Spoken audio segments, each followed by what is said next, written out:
So in this lecture, we'll discuss some of the basic equipment that you're going to be using when you're building your Internet of Things devices. And some of the basic equipment that we'll be talking about through the class, we'll assume that you're using. Just to make things a little more concrete, so you see, I've been more generic earlier in the earlier lectures about what the general type of equipment, but now we'll actually point to the specific things that we were going to cover in this class. And then when you do the capstone, you'll be using this type of equipment when you do your capstone. So first, the main thing we're going to use is a development board of some kind. It's a board that has a microcontroller on it, okay? And which is, of course, the center of all these projects. The center of these systems is going to be some microcontroller with some code running on it. So the picture that we have here is actually an Arduino board, and that black chip on the board is actually the microcontroller itself. Now there's other hardware on the board. There are interfaces, like for instance, you can see a USB interface on the side. There are a bunch of holes on the side that you can't see yet, but those are plugs we're going to plug wires into. We'll do that later.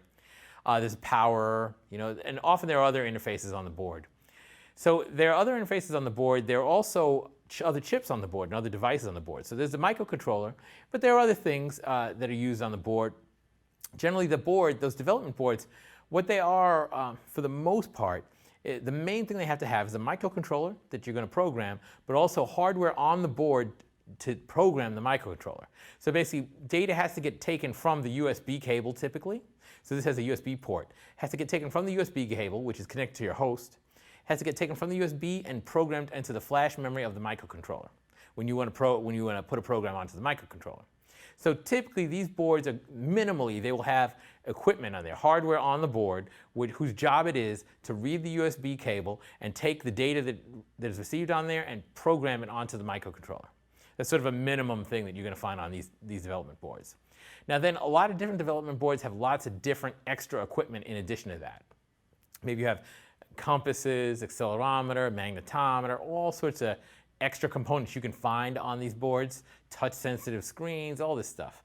But the basic board is just what I'm talking about right now. And the boards that we're using, certainly an Arduino is pretty basic. It has basically what I just said, and that's an Arduino right there. It has very little else besides the microcontroller, the hardware used to program the microcontroller, plus the interfaces, USB and the pins and stuff like that. That's basically all an Arduino has on it. Now we're also going to use a Raspberry Pi, and we'll go into that in more detail later. That has more things on it. That actually has an accelerometer on it. It has a magnetometer, meaning a compass. It has a few other things on it, but it's mostly pretty bare. It has a processor on it too, a microcontroller on it too. I would say it's a higher end microcontroller than what you find on Arduino.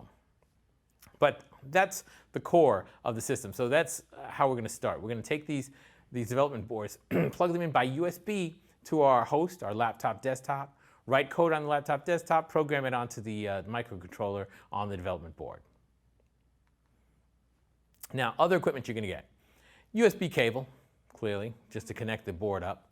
Ethernet cable is a common piece of equipment. I don't know if we'll be using that, but Ethernet is common because a lot of these boards have Ethernet cables, have Ethernet jacks, because we want them to be networked, right? We're talking about Internet of Things, so it's common to have an Ethernet jack. Raspberry Pi does, standard Arduino does not, but it's common to have Ethernet jacks, and then you would need an Ethernet cable to connect to that.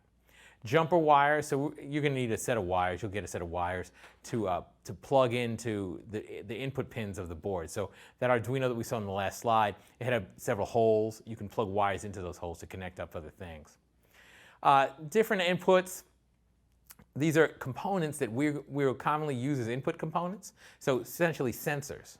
So a potentiometer. A potentiometer is a sensor that senses how much turn. It senses rotation.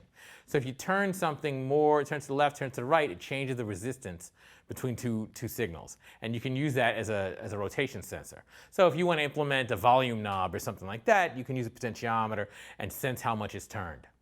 Photoresistor, so that's something that senses the brightness. So the brightness of the light will change the resistance on a certain resistor, and you can sense that.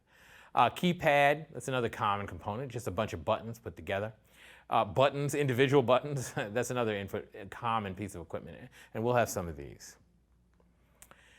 Some of the outputs, LEDs, so those are light emitting diodes. You've seen those little lights that turn off and on, light emitting diodes.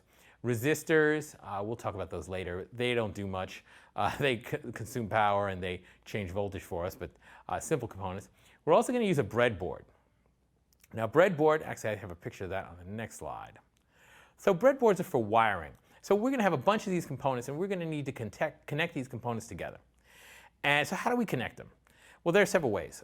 One way is to solder things, and we are not going to do that. Soldering is a more permanent connection, where you take two pieces of wire, two pieces of metal, you want to connect, you take an iron, a hot iron, touch it to the joint, you bring some solder, which is softer metal, you melt it onto the joint and it forms a seal and it connects them electrically. So that's soldering. We won't do soldering because soldering, well, several things, but the main thing is soldering is more permanent, and we're just prototyping, right? I mean, you're going to be trying things and trying things again, making mistakes, trying again. So soldering is too time-consuming. Soldering is more permanent. In the end, when you're done, you know everything works, then you might solder things together. But we're not in that mode. We're going to be using a breadboard. So breadboard is for permanent, non-permanent wiring. So basically, it's got a bunch of holes, a board with a bunch of holes. And these holes fit 24-gauge wire, which is the common wire size for components like this. And these holes are connected electrically. So there are rows of 5 holes you can see there. And if you put a wire into one of those, one hole in a row of 5, all the other rows of holes in the same row of 5 are connected. So you can plug 2 wires into 2 different holes on the same row of 5, and they are connected. And that's how you connect components. So you can plug one connection from a component into one hole in the row and plug another component into another hole in the same row, and then those 2 components are connected. Okay? So this is how we're going to be doing wiring. We're going to have our breadboard, and we connect things in that way.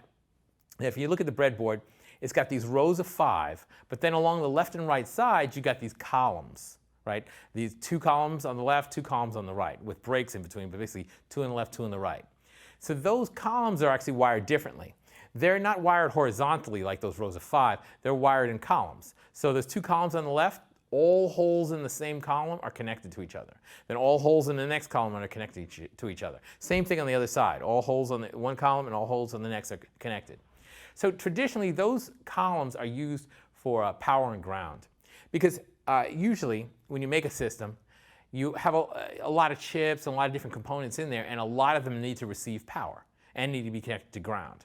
So it helps to distribute power and ground across the whole circuit, to just put power and ground into those rows, those columns rather. So put power into one column, ground into another. Then anything you want to connect to power and ground, you don't have to run a long wire, you just run a wire straight to that column, to the nearest hole on the column. So we'll be using breadboards to connect up our components. And it's very common for prototyping, and it's made at a specific size. It's a common size. Here's a typical circuit. This is just one possible circuit, but there's an Arduino. And this Arduino, it's connected to some LEDs. You can see those red LEDs that are in the breadboard, right? So the LEDs are plugged into holes in the breadboard. They have 2 leads. So an LED has 2 leads, 2 wires. They're connected to holes in the breadboard. There are also resistors. I don't know if you can see them, but those little components that connect from the LEDs to the bottom row, those are called resistors. And we'll talk about that circuitry. You always want to put an LED in series with a resistor.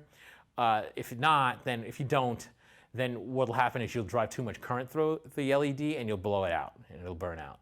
It'll be very bright for a second, then you'll hear a pop and it'll be gone. So you put resistors in there just to slow down the current, basically to reduce the current. Not slow it down, but to reduce the amount of current that goes through. And the other side of the LEDs are connected by those blue wires into the Arduino. And the Arduino has some program running on it that probably turns on the LEDs, turns them off and on in a particular sequence or whatever you want it to do.